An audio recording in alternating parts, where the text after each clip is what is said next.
ঢাকা বিশ্ববিদ্যালয় স্বপ্ন, সম্ভাবনা আর সংগ্রামের এক অনন্য নাম।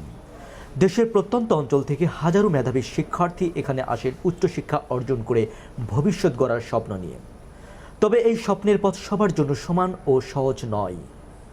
বিশেষ করে শারীরিক, দৃষ্টি ও শ্রবণ প্রতিবন্ধী শিক্ষার্থীদের প্রতিটি দিনই যেন নতুন এক সংগ্রামের গল্প।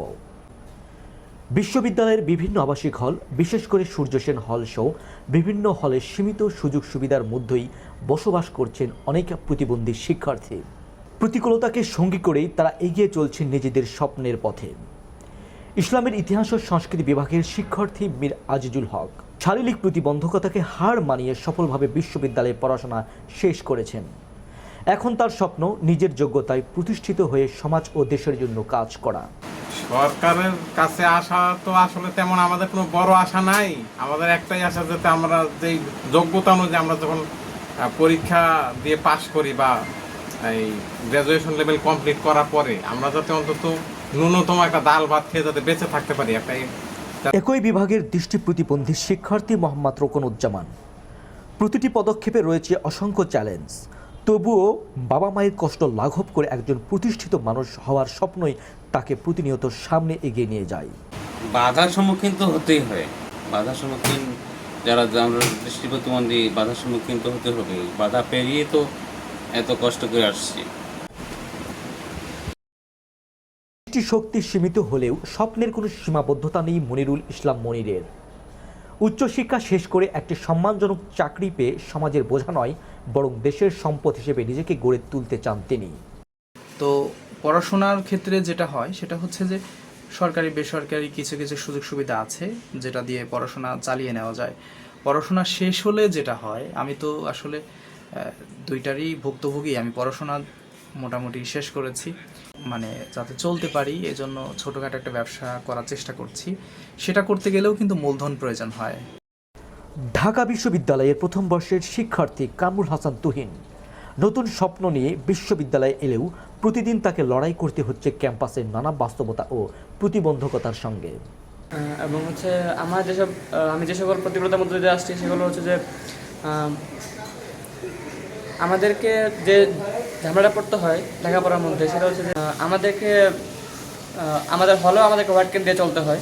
কারণ হচ্ছে হলে যেখানে সেখানে সাইকেল এগুলো পড়ে থাকে এবং বিভিন্ন বেডশিট পরে থাকে, এই জন্য আমাদেরকে ঝামেলা পড়তে হয় অনেক সময়। আমি কালকে যখন আমার রুমে আসতেছিলাম তখন আমি একটা সাইকেলের সম্মুখীন হয়েছিলাম এবং আমি ভাগ্য ভালো যে আমার হাতে হোয়াইট ক্যান ছিল, যার কারণে কোনো সমস্যা হয়নি, কিন্তু এগুলো আমার জন্য একটা সমস্যা।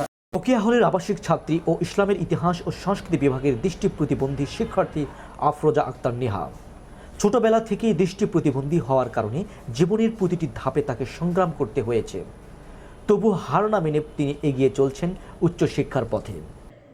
যদি বলি যে চাকরি, আসলে চাকরির বাজার এতটাই কঠিন, আমরা লেখাপড়া করেও আজকাল চাকরি পাচ্ছি না। সরকারের কাছে আমার একটা আকুল আবেদন থাকবে যে আমরা তো দয়ায় চাকরি চাচ্ছি না, আমরা হচ্ছে পরীক্ষা দিব, পরীক্ষা দিয়ে টিকে নিজের যোগ্যতায় আমরা চাকরিতে জয়েন করতে চাই। শারীরিক প্রতিবন্ধী সমাজ সেবিকা সালমা মাহবুব বিশ্বাস করেন, শিক্ষার আলোয় তাকে সামনে এগিয়ে নিয়ে যাওয়ার সাহস দিয়েছে। তবে এখনও দেশের অনেক প্রতিবন্ধী শিশু মূলধারার শিক্ষা ব্যবস্থার বাইরে রয়ে গেছে। তাই সরকারি সহায়তা বৃদ্ধি এবং অন্তর্ভুক্তিমূলক শিক্ষা নিশ্চিত করার দাবি জানান তিনি। আচ্ছা, আমার হচ্ছে 9 মাস বয়সে পোলিও হয়েছিল। আমি আসলে সেভাবে কোনো স্কুলে যাইনি, আমার পড়াশোনা করেই। আমরা এখনও দেখছি যে কোনো প্রতিবন্ধী শিক্ষার্থী যখন বা প্রতিবন্ধী শিশুকে যখন তার বাবা মা ভর্তি করাতে নিয়ে যাচ্ছে মেইন স্ট্রিম স্কুলগুলোতে, তারা বেশিরভাগই ভর্তি করাতে চায় না এবং বলে যে স্পেশাল স্কুলে দেওয়ার জন্য। তো অনেক সময় দেখা যায় যে শারীরিক প্রতিবন্ধী ব্যক্তি বা শারীরিক প্রতিবন্ধী শিশু তাকেও বলছে স্পেশাল স্কুলে যাওয়ার জন্য। আসলে স্পেশাল স্কুলে যাওয়ার তো কোনো দরকার তার নাই। আর স্পেশাল স্কুল বলতেও যেটা বোঝাচ্ছি যে ধরেন দৃষ্টি প্রতিবন্ধী মানুষের স্কুল বা শ্রবণ প্রতিবন্ধী মানুষের স্কুল, যদিও তাদেরও স্পেশাল স্কুলে পড়ার কথা না, মেইন স্ট্রিম স্কুলেই সবার পড়ার কথা। বিশ্ববিদ্যালয়ের প্রতিবন্ধী শিক্ষার্থীদের নেতৃত্ব দিচ্ছেন দৃষ্টি প্রতিবন্ধী শিক্ষার্থী রাইসুল ইসলাম। তার বিশ্বাস, সঠিক সুযোগ ও পরিবেশ নিশ্চিত করা গেলে প্রতিবন্ধী ব্যক্তিরাও নেতৃত্ব দিয়ে সমাজ ও রাষ্ট্রের উন্নয়নে গুরুত্বপূর্ণ ভূমিকা রাখতে পারে। এই বিশ্ববিদ্যালয়ে 1969 সাল থেকেই দৃষ্টি প্রতিবন্ধীরা পড়াশোনা করে।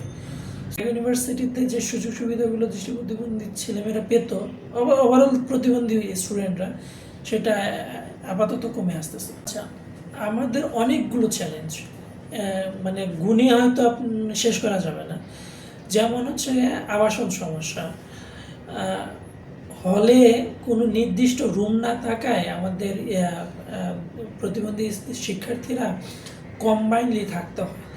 এখন সবার সাথে থাকতে গেলে সাইকোলজিক্যালি একটা ডিফারেন্সিয়েশন তৈরি হয় ওদের মধ্যে।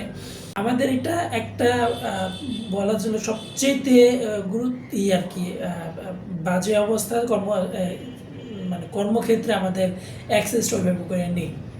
এদিকে জাতীয় প্রতিবন্ধী উন্নয়ন ফাউন্ডেশনের যুগ্ম সচিব সোনামণি চাকমা জানিয়েছেন, প্রতিবন্ধী শিক্ষার্থীদের জন্য শিক্ষা, আবাসন ও অন্যান্য সেবাকে আরও সমন্বিত ও কার্যকর করতে সরকার কাজ করবে।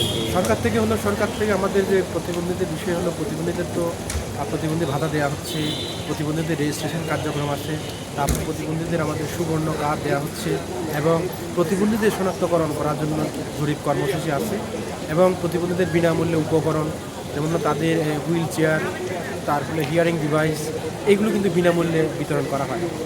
ঢাকা বিশ্ববিদ্যালয়ে অনেক প্রতিবন্ধী শিক্ষার্থী পড়াশোনা করে।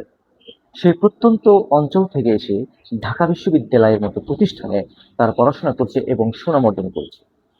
তাদের দাবি, শুধু পড়াশোনায় নয়, সরকারের উচিত এই সব প্রতিবন্ধী শিক্ষার্থীদের বিভিন্ন কাজে লাগিয়ে দেশ এবং তাদের উন্নতির সুযোগ করে দেওয়া হোক।